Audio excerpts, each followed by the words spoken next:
Roberto De Zerbi avait été exclu lundi soir lors du Classico. Ce soir, la commission de discipline a tranché. Quelle est la sanction? La sanction, c'est 2 matchs de suspension, un ferme et un avec sursis pour avoir pris donc 2 cartons jaunes lors du Classique qui donne un rouge.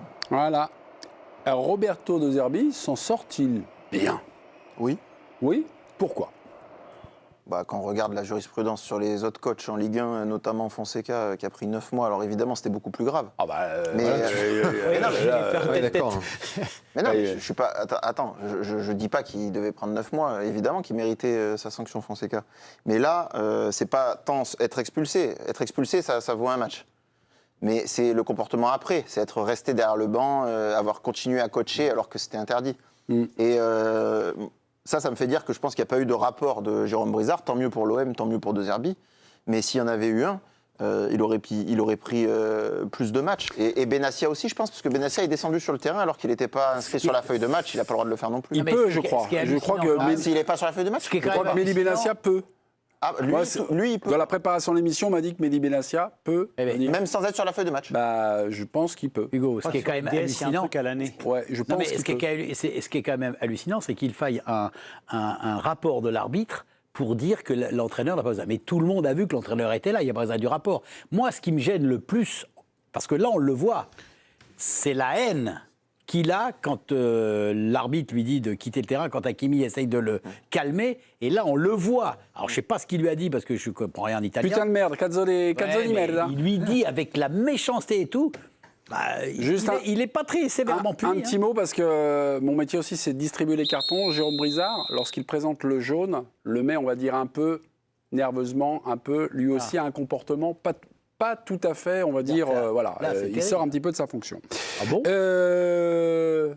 C'est le jaune aussi, c'est le jaune avant, où il est là, il se rapproche et il le cartonne. Vous avez fait référence à l'article 10. L'article 10, c'est quand un entraîneur est exclu, qu'est-ce qu'il ne doit pas faire? Alors, il y a 2 choses. Lorsqu'un entraîneur est exclu ou suspendu, il lui est interdit de communiquer directement ou indirectement avec toute personne présente sur la feuille de match. Bon, il était juste derrière la petite guérite, derrière le banc, puis on voyait qu'il papotait. Je ne sais pas d'ailleurs si les joueurs l'entendaient. Et puis également, soit tu rentres au vestiaire, ou soit tu montes en tribune. Mais en tribune, attention, il doit se positionner, donc le coach exclu, à minima, au 8e rang à partir du dernier rang du banc de touche. Ah oui. Que ce dernier se situe en tribune ou pas. Donc là, évidemment... Mais il n'est pas du tout respecté, mais c'est quoi le barème si jamais il ne respecte pas ça? Il n'y a pas. Il n'a pas de barème. C'est ça le problème, c'est que là, à mon avis, il aurait dû prendre 2 matchs au moins fermes, parce qu'il n'a clairement pas respecté le règlement, mais je pense qu'il n'y a pas de barème, donc la Ligue a fait comme ça, 1+1, et puis voilà, mais il méritait 2. De toute façon... Je ne vais pas vous casser les burnes longtemps. Non, si. Parce que j'en étais aux écarts de langage parfois de Roberto De Zerbi. Si, parce que moi, il y a des choses... On parle beaucoup quand même. Non, mais juste, il y a des choses qui me rendent insupportable, que je ne peux plus supporter dans la Ligue, dans l'intervention et des arbitres et des délégués. Alors, je sais que ça va vous prendre la tête, mais ce sont les chants homophobes. Ça a encore été le cas... dimanche, lundi, contre les supporters parisiens. Les Marseillais ont dit, je ne vais pas vous le répéter ici, et là, personne ne bronche. Et là, encore une fois, mais il y a là, alors la Ligue, elle me fait bien rire, parce que règlement pour De Zerbi qui n'est pas appliqué, et tout ce qui tourne autour. Donc, je ne sais pas pourquoi on fabrique des règlements en France, on ne les applique jamais. Mais le règlement de l'équipe du soir, j'en avais gros sur le cœur. Le règlement de l'équipe du soir est appliqué. 2e jaune, c'est un rouge. Il n'y a pas de souci, j'ai dit ce que je voulais dire. Vous pouvez me renvoyer chez moi. Merci beaucoup. Fin de l'émission pour Olivier Rouillet. Roberto De Zerbi fait souvent débat, alors parfois sur ses compos, ce qui est logique, parfois sur l'idée de jeu. On ne voit pas trop où il va en venir, et parfois pour ses écarts de langage, sa personnalité volcanique. Coach. Qu'est-ce qu'il y a? Non, rien. Je rigole parce qu'au moment... on met un gros plan juste à ce moment-là quand on parle de Zerbi. Non, mais mais vous êtes coach et tout. Non, mais oui. En fait, il veut une équipe agressive, mais lui, sur le banc, il est... mais je l'ai dit hier, moi je suis fatigué. Je suis fatigué de ces comportements d'entraîneur où on s'imagine... Et l'élan est donné, c'est-à-dire par quelques entraîneurs comme ça, il faut gesticuler, il faut crier, il faut impulser, il faut donner de l'impression qu'on est avec son équipe, parce qu'on va hurler, parce qu'on va crier, parce qu'on va être derrière. Quel exemple? C'est une posture? Quel exemple? Oui. Pour certains, c'est une posture. Lui, c'est pas une posture, c'est naturel. Ouais. Mais on peut le calmer.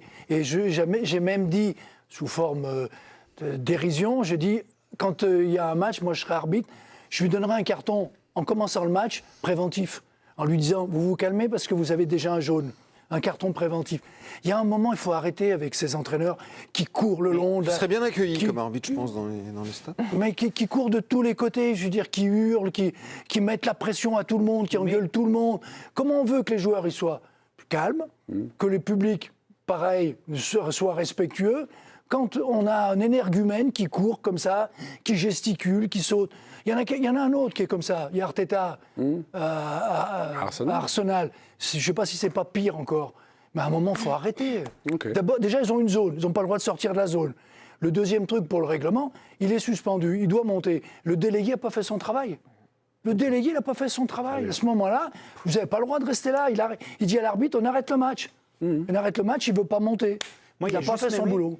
Par rapport à ça, ce qui me surprend, bon, là, c'était un soir de classique. Moi, j'aime pas non plus ce type de comportement, mais ce que je trouve assez incroyable, c'est que l'an passé, l'Olympique de Marseille, sportivement, fait une saison plus que correcte. Ils sont deuxièmes, ils remplissent leurs objectifs. Toutes les semaines, il y a eu des polémiques avec l'arbitrage, le dérapage de Pablo Longoria, parfois l'attitude de Mehdi Benatia, des conférences de presse où Roberto De Zerbi a prononcé des phrases d'une vulgarité assez importante. Ça a épuisé certaines personnes. Je veux dire, Marseille est ressorti de cette saison. Votre inventaire que vous faites, est-ce que ça explique peut-être la mansuétude de la commission de discipline ce soir? Non, 1+1 pas du tout. Non, parce que sinon, on va se dire, on va avoir des problèmes, on va être taxé, machin, tout ça. Non, c'est pas ça. C'est juste, je ne comprends pas, compte tenu de ce qui s'est passé la saison passée, de l'affaire en début de saison entre Adrien Rabiot et Jonathan Rowe, que Marseille ait encore besoin, et c'est incarné par Roberto De Zerbi, d'être dans une extrême nervosité. Ils l'ont joué comme ça, le Classico. Mais sa déclaration d'après-match, tu comptes le pouvoir, le côté, on est seul contre tous. Non, mais je comprends pas. Je veux dire, jouer à Marseille, c'est déjà une fierté suffisamment importante. J'arrive pas à comprendre de se mettre dans cet état d'esprit. On est seul contre tous, tout le monde nous en veut, la terre entière nous veut du mal. C'est un levier qui est assez utilisé, enfin, que vous avez parfois utilisé, seul contre tous. Oui, mais on peut le faire occasionnellement sur quelques coups, mais là c'est systématique. Non, Raymond, il le fait sur le match. Quoi? L'année dernière, ils l'ont fait toute l'année. Non, mais l'année dernière, c'était très présent quand même entre l'arbitrage. Il y a toujours eu quelque chose, c'était le monde entier. Il l'a utilisé en général quand les résultats n'étaient pas au rendez-vous. Non, mais là, son côté excité tu peux pas. Non, mais ça, c'est son. Ça, c'est sa personnalité, je pense. C'est son tempérament. Il est comme il est. Voilà, tu le prends comme. Alors d'accord, on accepte que le mec, il gueule après tout le monde, il met le feu, parce que c'est son tempérament. Non, mais il a le droit d'exulter. Moi, c'est juste que je n'arrive pas à comprendre le conditionnement général où il y a cet extrême climat de nervosité, alors qu'en fait, ça se passe bien. C'est ça que j'arrive pas à comprendre.